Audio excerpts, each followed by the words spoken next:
Mother of an Empire. By Bottle 7. Chapter 1. Ophelia Reeds had spent her life living in the hills of the Dukedom of Spade. She grew up in a small village called Flat Trench, within the aging walls of the Church of St. Gypsum. Much of Ophelia's childhood was no different from any other alpha woman's. Orphaned around the time she presented, as many alpha women are, Ophelia grew up without a family.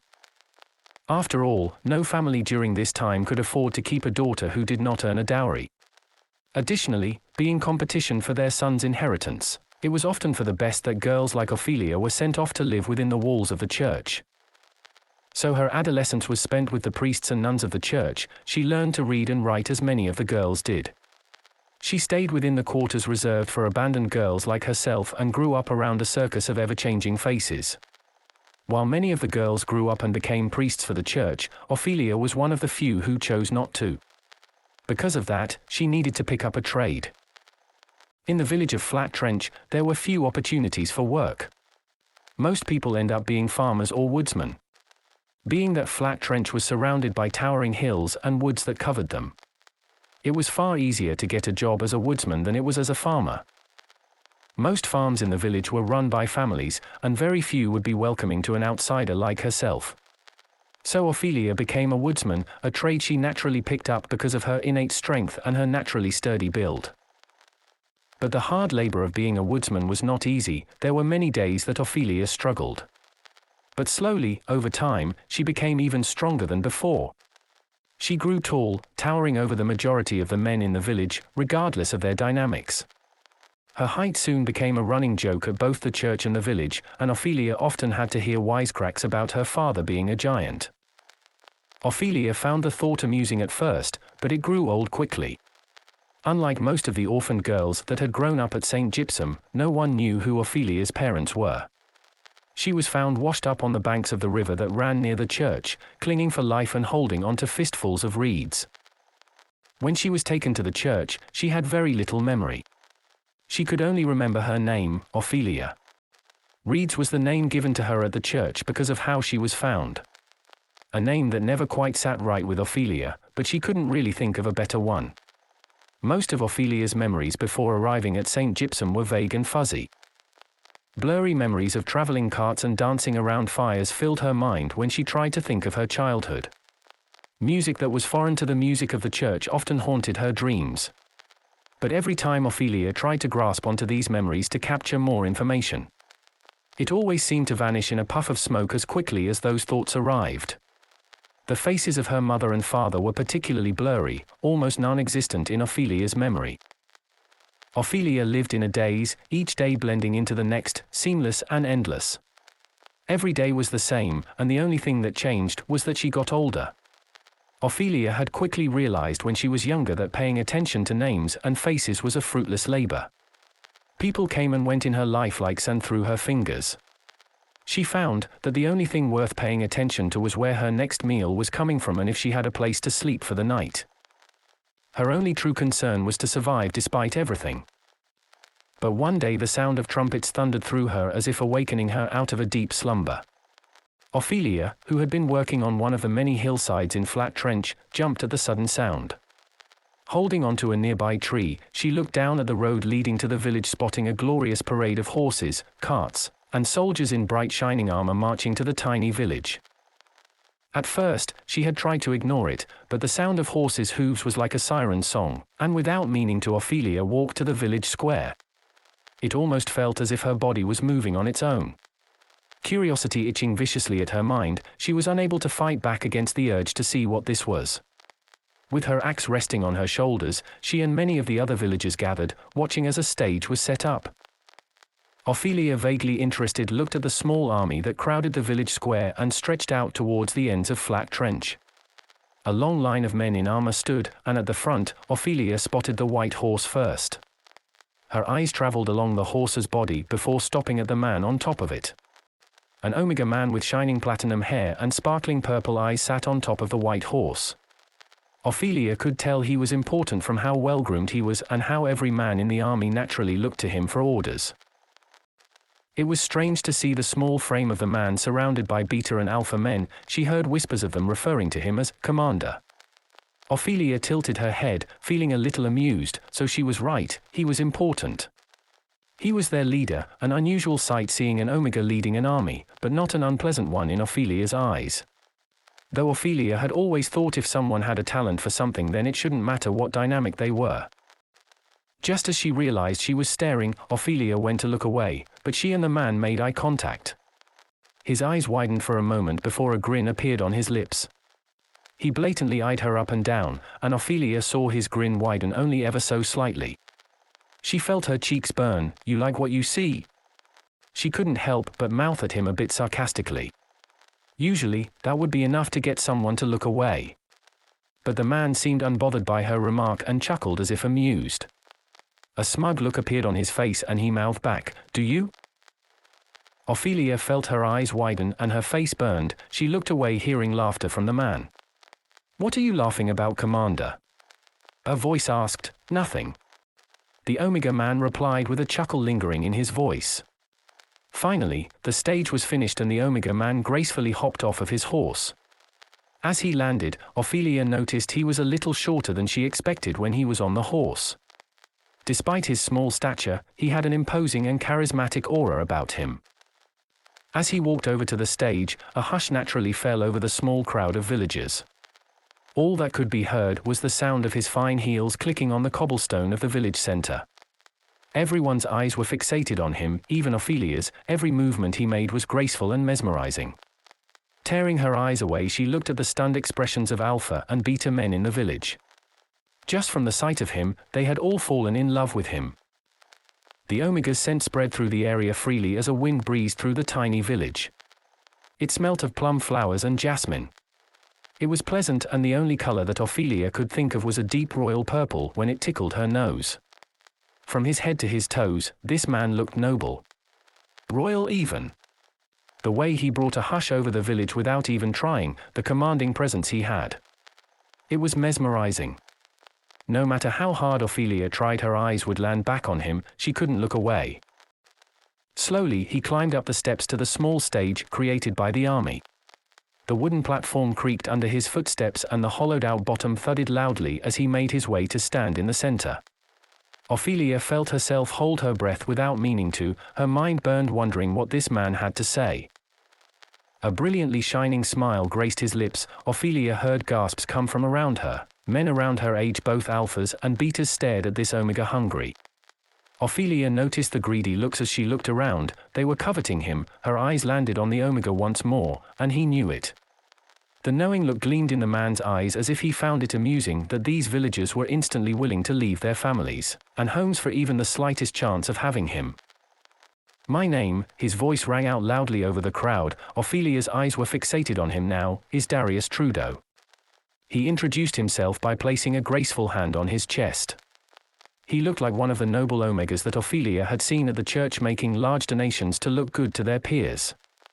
As Ophelia stared, she felt like his eyes were back on her. A wider smile graced his lips when they made eye contact.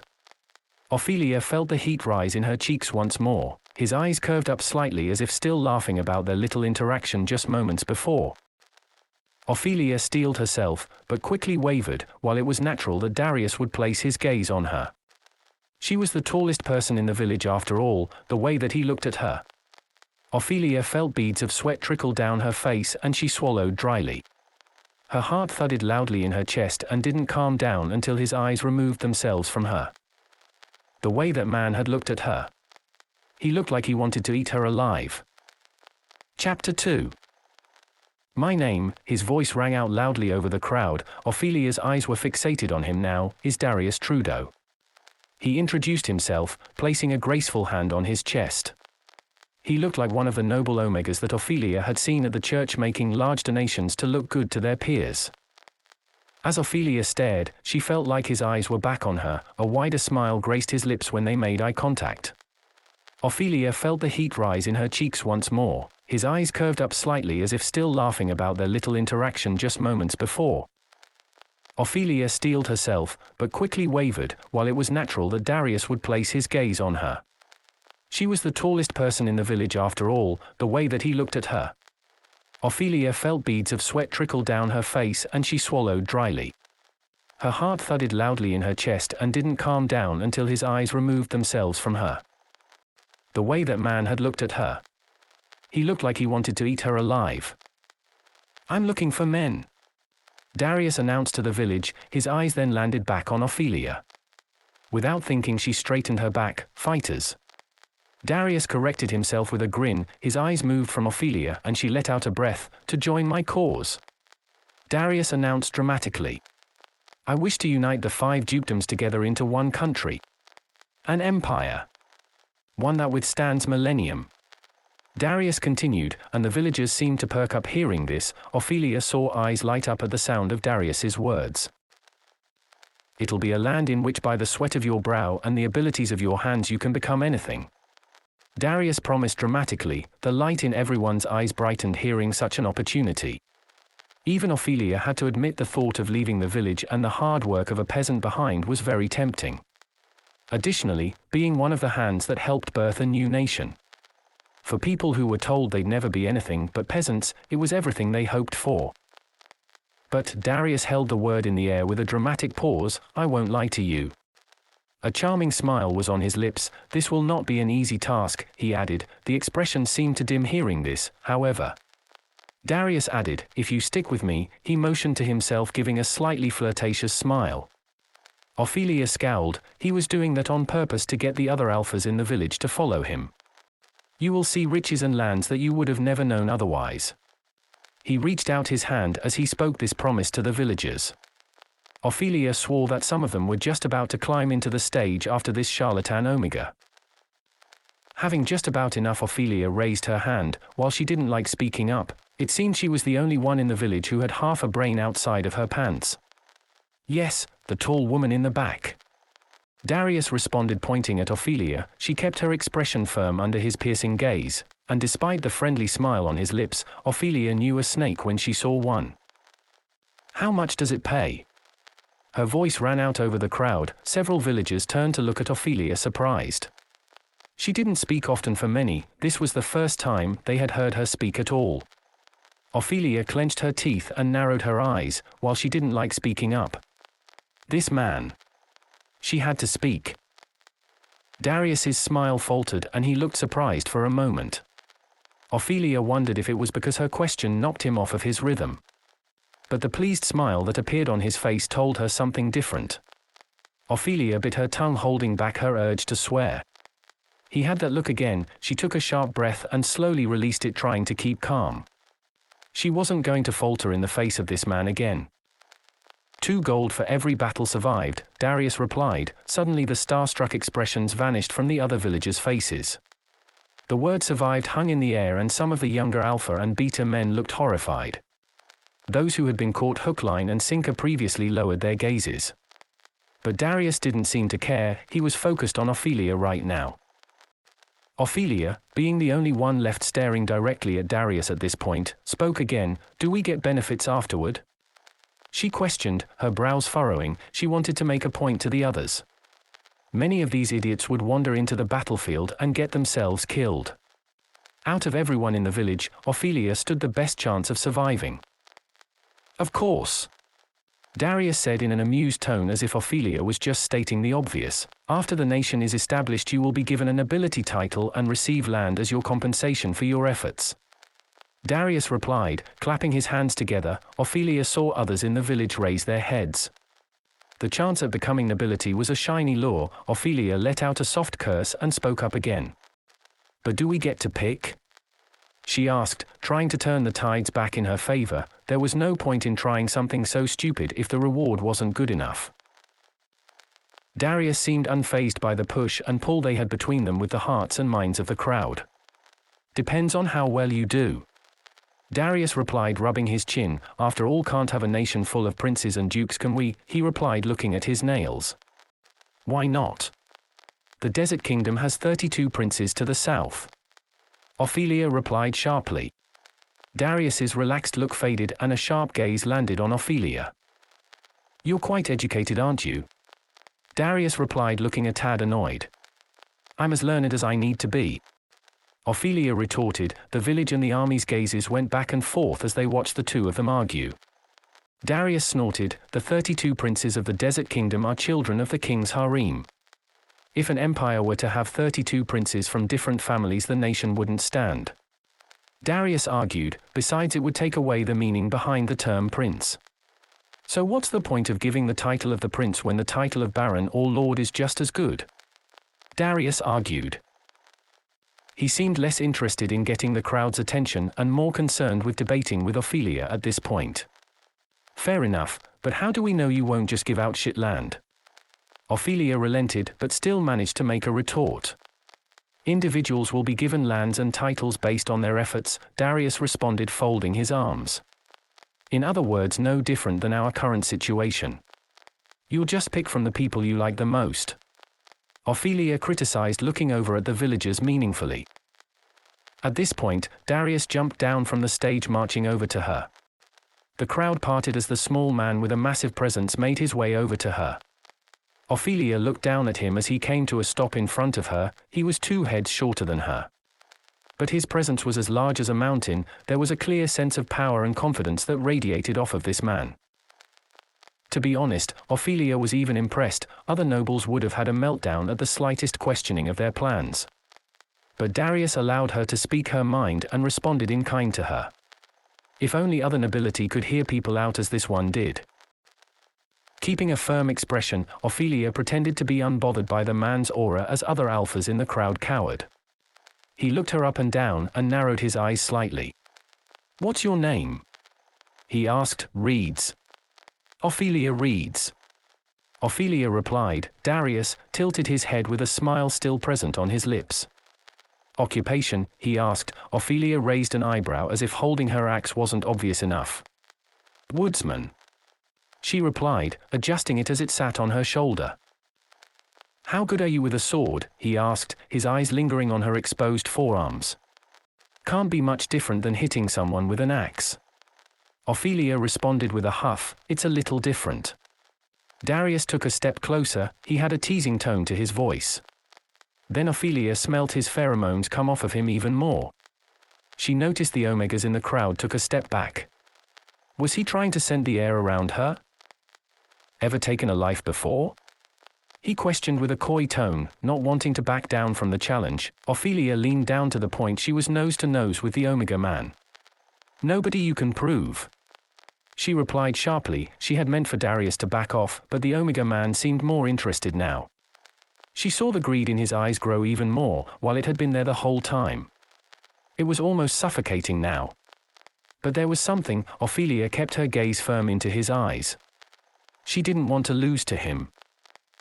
2 gold and 1 silver, Darius said suddenly. Ophelia stood up straight and tilted her head.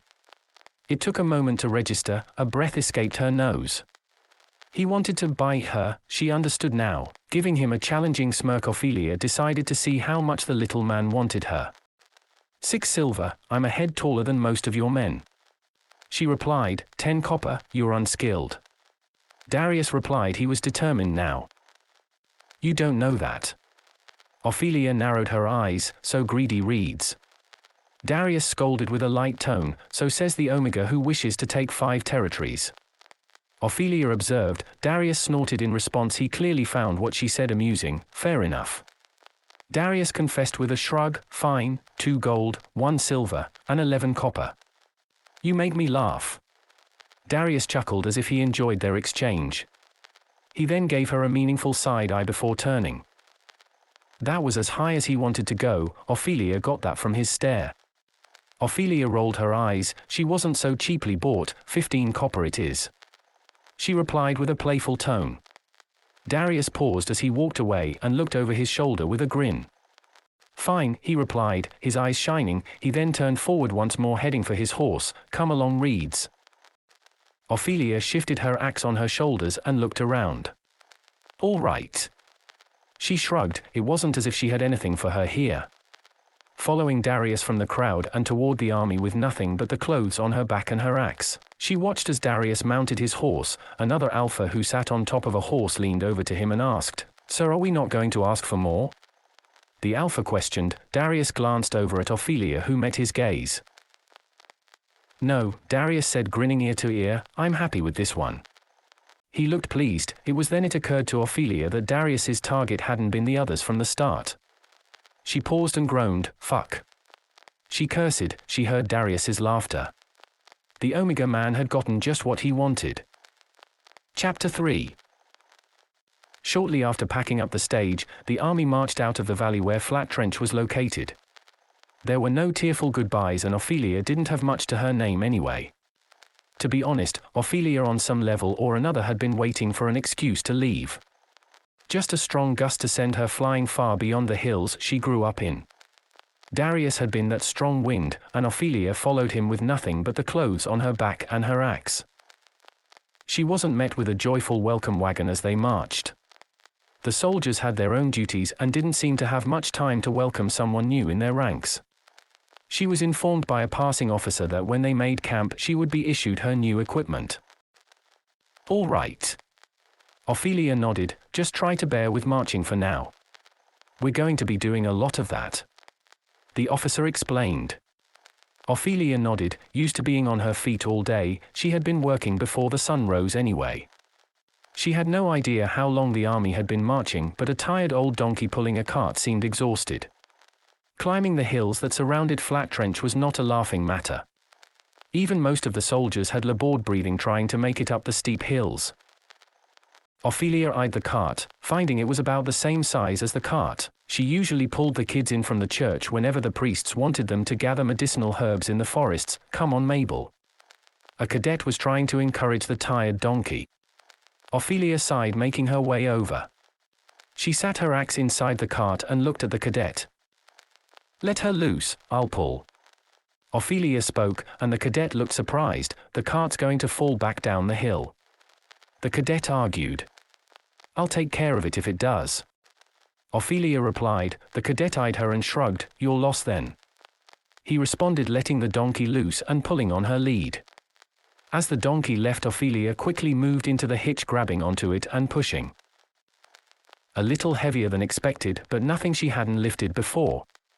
The donkey seemed relieved, and Ophelia kept pace with the army pulling the cart. In fact, she ended up making her way toward the front with relative ease. Passing Darius as she headed for the top, the commander eyed her, looking surprised as she marched on by with the cart behind her. Ophelia gave him a sideways look. She raised an eyebrow as she passed him on by. She felt Darius's stare dig into her as she reached the top. At the top of the hill, the ground was much more even, and Ophelia had a far easier time pulling the cart. Going a few paces away, she stopped, leaning against it as she saw the army come up the hill. "Impressive. Let's see if you're really worth those extra silver reeds," he teased. Ophelia folded her arms and looked up at the Omega. "Commander, by the time I'm done, you'll have to give me a lot more than a few measly silvers," she replied. Darius leaned against his horse, petting it. "Oh really?" he asked, his voice thick with a flirtatious tone. Ophelia was just about to reply when the others finally reached the top of the hill, joining them. Darius shot her a coy look. "Another time, reeds," he spoke in a low tone. Ophelia's eyebrows rose. "Assuming you get the chance," she responded, taking up the cart once again. They continued marching, and as they moved further and further away from the valley, Ophelia was crowded by the other cadets. It seemed her display with the cart was enough to gain some popularity, especially after Ophelia agreed to let exhausted cadets ride in the back of the cart. The even ground outside of Flat Trench proved to be fairly easy to pull on, so the extra weight was hardly an issue. As she pulled, the cadets talked her ears off, giving her a pseudo-orientation into the army. Darius's army, or as Ophelia had learned, the Imperial Army, was small, about 500 men in total. Though with the addition of Ophelia that made it 501, though many of the cadets joked amongst themselves that she counted for at least 5. "She's got the strength of 5 of us anyway, it should be all right if we fudge the numbers," they laughed to themselves. Ophelia kept quiet and rolled her eyes. It seemed whether it was Flat Trench or the Imperial Army, people were people.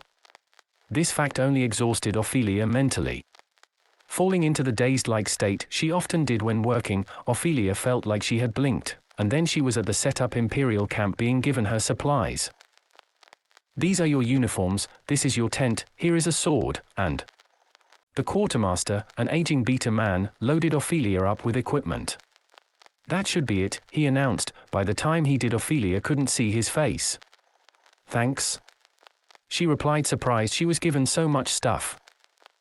A bit overwhelmed, Ophelia made her way over to the edge of the camp and sat everything down. She stared at the small pile, her hand ran across the red surcoat with a golden dragon. It felt like it was finely made, very much unlike the cheap clothes she was often given by the church. It also looked brand new. Her eyes went to the other things she was given. It was a little overwhelming, she had never had this much stuff before. Ophelia then turned to look at her tent. Well, now was a good time as any to learn how to put this up, she decided. It took a few minutes before she naturally fell into habits she didn't know she had. A tent was raised and Ophelia stared at it, shaking her head. She was sure she put it upright, but why did it look different? Rather than a triangle shape like the other tents, Ophelia ended up with a circular-shaped tent. Looking up to the sky, Ophelia stared at the moon. A slow breath escaped her lips. She gave up. This was good enough for tonight. She'd figure out how to put things up like everyone else later. After filling up her tent with her things, Ophelia stepped inside and got dressed in her uniform. The quartermaster must have had a good eye because everything seemed to fit perfectly. Ophelia smoothed out her uniform and redid her hair. She exited her tent, coming face to face with Darius and one of the other generals. Who would even make such an insane-looking tent dash?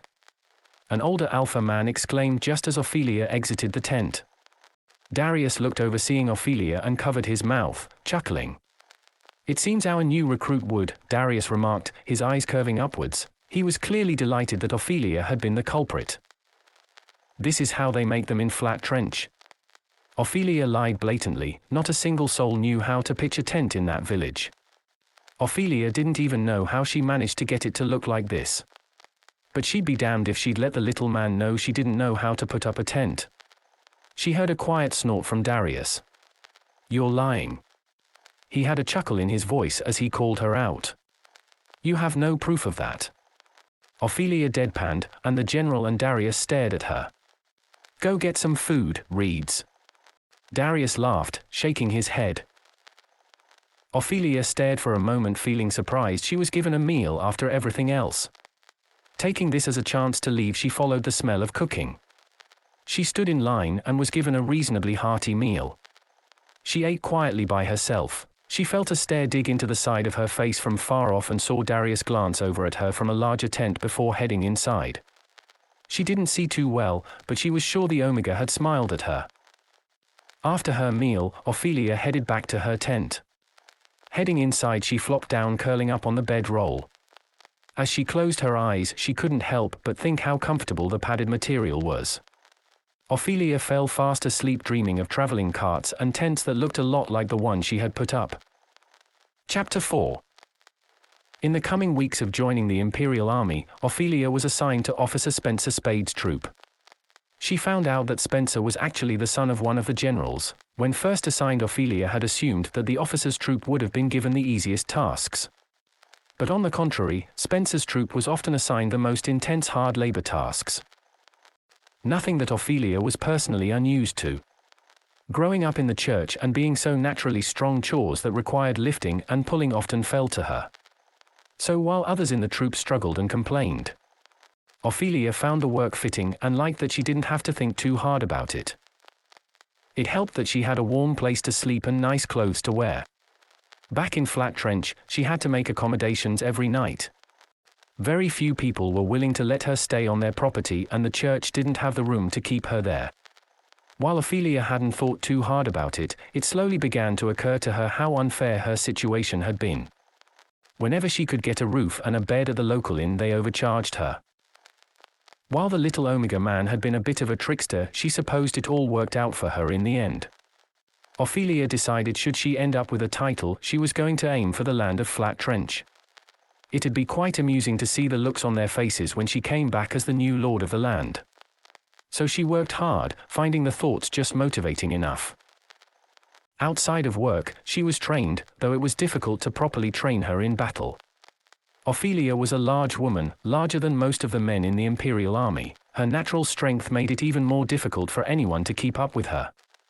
So more often than not, Spencer would have to coach her on the basics as she did exercises. But before long, she was able to go toe-to-toe with General Lionel Lewis, the only other man in the army equal to her size. Ophelia meeting the general had been something that happened by mistake.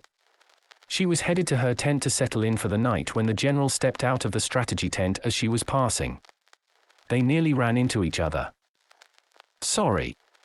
Both of them spoke at the same time. Lionel was an older alpha man with a thick grey beard and long hair to match. Ophelia tilted her head, dealing silently with the shock of seeing someone at eye level for the first time. "The church must have fed you well for you to grow this tall," Lionel remarked, looking just as surprised. "Whoever fed you must have done the same." Ophelia furrowed her brows, unsure if that was an insult or if this guy was picking a fight. "You strong girly?" he asked. Ophelia let out a snort through her nose. "Sure," she replied. Lionel grinned. "Meet me in the fighting pit." His eyes lit up with a fire that confused and startled Ophelia. "The fighting what?" she asked just as the general grabbed her wrist, dragging her off. Before she knew it, she and Lionel were hitting each other with wooden staffs as if sword fighting. "Keep your legs further apart, kid. Makes you more stable," Lionel shouted at her as he jumped towards her with a downward strike. Ophelia stumbled back and fell on her behind. She happened to glance behind her and saw Darius standing there watching a bit further back beyond the small audience. He smiled at her and Ophelia narrowed her eyes. She turned back to General Lewis and decided to take things seriously. The last thing she wanted was the little prick to be able to poke fun at her for not being skilled. Ophelia threw the ridiculous training that Spencer had put her through aside and decided to fight a bit more naturally. Holding the staff closer to the end, Ophelia was able to create distance between her and Lewis. She switched between using both hands to using just one, creating motion and speed that was fast enough to cause whooshing noises in the air. They clashed against each other, fighting for several minutes. Lewis, with his experience, was not to be trifled with, but Ophelia was not about to play fair. Striking his ankles quickly, the general fell to the ground. "That's not an honorable fight at all, kid." Lewis laughed, looking a bit winded after the intense fight they had. Ophelia, who held the end of her staff at his neck, took a deep breath. She wanted to say 1,000,001 things, but she decided not to. Tossing the staff away, she then headed back for her tent without saying a word. She felt a familiar stare dig into her back. She smirked. How was that for skilled? She wondered to herself. While at the time Ophelia had not realized it, those fights would quickly become a weekly event. While Darius wasn't able to attend all of them, he was there for some. The other soldiers quickly formed factions cheering on Ophelia or Lewis. Betting pools were made every week because it was always a toss-up to see whether the general or Ophelia would win. Ophelia didn't take too much mind to that. The fighting made her better with an actual sword, and as she got to know Lewis better, the general made time to tutor her. He even gave her a large broadsword, which Ophelia appreciated. She found the small swords that were standard issue too flimsy. Strangely, it also seemed familiar. Ophelia eyed the sword after Lewis handed it over. "This isn't from the dukedoms," Ophelia remarked, holding it out in front of her. "No, I actually got this from a traveling merchant." He didn't know where it was from either, but when I remembered I had this, I thought it would suit you. The old man laughed. "I like it, thank you, General," Ophelia replied, giving a slight bow. "Don't call me General. I hate this rank bullshit. My name is Lionel." Lionel smacked his chest with a grin. "Thanks, Lionel." Ophelia chuckled. "Don't mention it, kid. I just found the owner of the sword, that's all. It would have made it to you eventually." Lionel laughed. "Owner?" Ophelia was amused as she sat next to him on a bench. "Yeah, it sounds crazy, but these weapons have a mind of their own." Lionel explained, "My father was a blacksmith." He looked over at Ophelia before looking back at the setting sun. "A good man, he was a beta, didn't know what to do when his son grew up to be an alpha." Lionel laughed. Ophelia chuckled listening to Lionel talk about this family. The older man loved telling stories, as Ophelia found. She didn't mind, she wasn't much for talking herself, so listening suited her much better. Peaceful days continued to pass as they marched through Spade territory. While the Imperial army was small, other than in passing, Ophelia never really got the chance to see or even speak to Darius.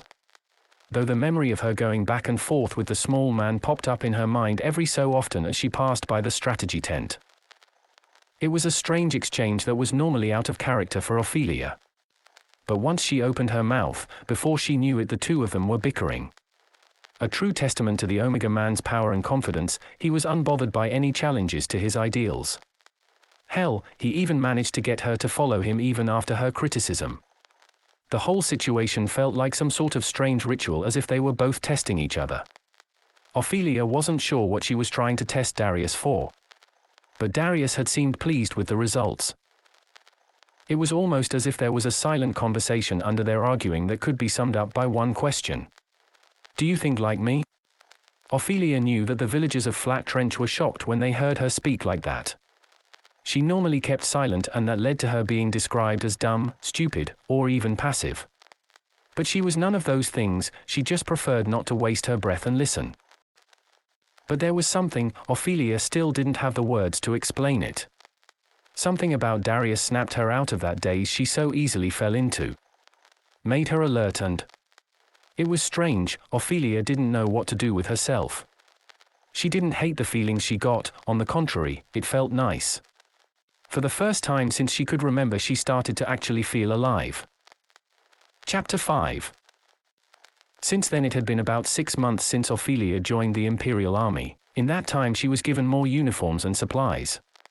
Thanks to the sword given to her by Lionel, Ophelia finally had a sturdy weapon to work with. It was tiring to hear Spencer complain about every time she snapped one of those twigs they called swords that were standard issue. Most mornings when the general had time, the two of them ran through drills. Always starting out the morning with an early morning run around the camp together. Because of that, Ophelia became surprisingly close with the old alpha man. Looking good, kid. Lionel smacked Ophelia's back as she was catching her breath, while she had no problems running fast. Stamina was something she lacked greatly in. She usually tried to do things quickly and then spend plenty of time recovering. But Lionel seemed like he could go all day if he had to. I'm not passed out this time. Ophelia chuckled, wiping sweat from her chin. Yeah, I won't have to carry your sorrius this time either. Lionel laughed, tossing her a canteen of water. Ophelia quickly began to drink, feeling relief as her body cooled down. In the chilly early morning, steam rose off of both of their bodies. This isn't like the training taught to the others. Ophelia gasped out as she pulled her mouth from the canteen. Well, I didn't learn swordplay the traditional way, kid. Lionel laughed. Unlike Barnabas, I didn't get no fancy tutors telling me how to do things. Lionel explained, Barnabas was the name of General Spade, Spencer Spade's father and the Duke of the Spade territory. You were a mercenary, right? Ophelia remarked, pointing the canteen at Lionel. Looks like you actually do listen to me, kid. Lionel laughed. You talk enough so eventually, I would. Ophelia deadpanned, causing Lionel to cackle in response. Yep, I was a mercenary. Had to be, Pops got sick and someone had to provide for the family. Lionel took a swig of his water. He let out a satisfied sigh, pulling away and wiping his mouth. His grey hair was pulled back in a short ponytail. He chuckled to himself, looking like he enjoyed training with Ophelia. Now come on, kid. We got 2 more laps. Lionel announced before taking off. Ophelia groaned and followed after him. Despite the new items, skills, and relationships in Ophelia's life, she did keep one tie to her old village. Her axe, made of iron wrapped with a smooth leather handle, she had used as a woodsman. The old but sturdy axe held quite a lot of sentimental value to her. Though, apparently, her axe had been some sort of old battle axe that she had been using to chop down trees with. The army's blacksmith went on a 20-minute rant about some old battle in which the axe had been used. He could tell based on the strange markings that were on the sides of the head of the axe. Also, he told Ophelia with a blue face as he ranted breathlessly.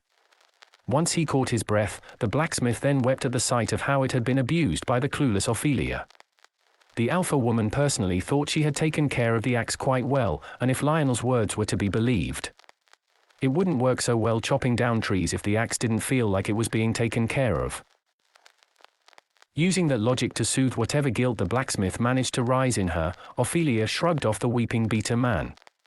Okay? She didn't know how else to respond. She wasn't going to hand him the axe, because it was a part of some battle. It was hers, she found it fair and square. Can I have a whetstone? Ophelia asked dully. The blacksmith could only sob as he handed one over to her. Ophelia couldn't shake the feeling like she was mugging the poor man. Because of feeling uncomfortable, she sort of awkwardly walked away as the blacksmith cried. In her time since joining, Ophelia found out a little bit more about what they were attempting to accomplish as an army. The Spade territory was just below Clover, which was the Imperial Army's current target to take over. However, a kingdom next door, Snowfall, had been slowly moving in on Spade territory, trying to shrink the land of the Spade dukedom.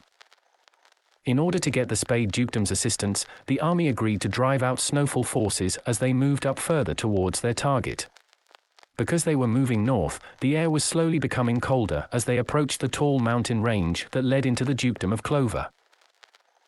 Ophelia, who was a recent addition to the army, needed a winter coat. However, the army's tailor did not have enough fabric to accommodate Ophelia's size. So he made do with making her winter coat out of the canvas of one of the extra tents. You wouldn't be able to tell much looking at it, proving just how skilled the tailor and his assistants truly were. The coat was fashioned in a similar style to everyone else's. The only difference was, Ophelia's coat was beige, matching the tents of the army. It made her sick out in a sea of red coats. But even though hers was made from a tent and different, Ophelia didn't mind. The water-treated canvas proved far more useful in keeping rain and snow off of her, while the others' jackets were eventually weighed down by water over time. It slid off of Ophelia, keeping her arm even in the middle of a blizzard. The army had settled down today after trudging through a blizzard for 2 hours. Tents were hastily set up in the middle of it. Ophelia assisted as much as possible before setting up her own and taking shelter inside. The blizzard continued for another hour before settling down into a much more gentle snowfall. Ophelia sat outside of her tent on a crate. She lit a small fire and hoped that her tent would be able to capture some of that heat. Sharpening her axe carefully on the whetstone, she tested the edge on a piece of her hair, watching it split. She smiled, satisfied that the edge was once again razor sharp. Outside of training lately, most of her tasks had been woodcutting lately. With the army approaching colder territory, it was only natural that wood would be a priority. So keeping this axe in tip-top shape was important, not only for the sentimental value it had, but because it was hard to get trees to fall so easily and cleanly with any other axe. Regardless of what it had been used before, as Ophelia had no plans to use this in battle. Speaking of which, it had been 6 months.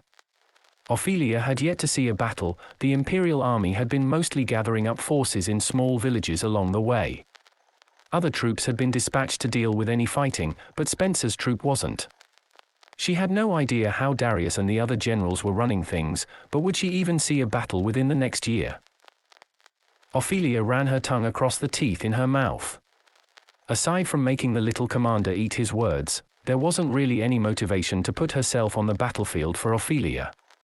Besides, she hadn't seen Darius in a few weeks anyway. He probably didn't even know her name anymore. Not that it mattered much anyway, Ophelia decided. "Hey, new girl." A voice called. Ophelia looked up from her axe, and she saw a small group of 3 senior soldiers approach her. Ophelia vaguely recognized their faces and was sure they had introduced themselves at one point. But she hadn't taken note of their names. They weren't important enough to do so. With a smug face filled with bravado, the leader pointed at her. "Go chop up some firewood, why don't you?" he ordered. Ophelia without hesitation stood up to her full height. The 3 men took steps back. Ophelia was sure she looked like a giant to them. She opened her mouth to say something, but she spotted Spencer across the way. It was best not to cause trouble today. She really didn't want to hear the officers scolding. Besides, it looked like the poor man's hair was graying each day since she had joined. "Fucking hell, she's huge." One of the men gawked. Ophelia's stare landed on him and he smacked his hand over his mouth as if he hadn't meant to say it. Huge would not be a word anyone would ever use to describe any of these 3, Ophelia could tell.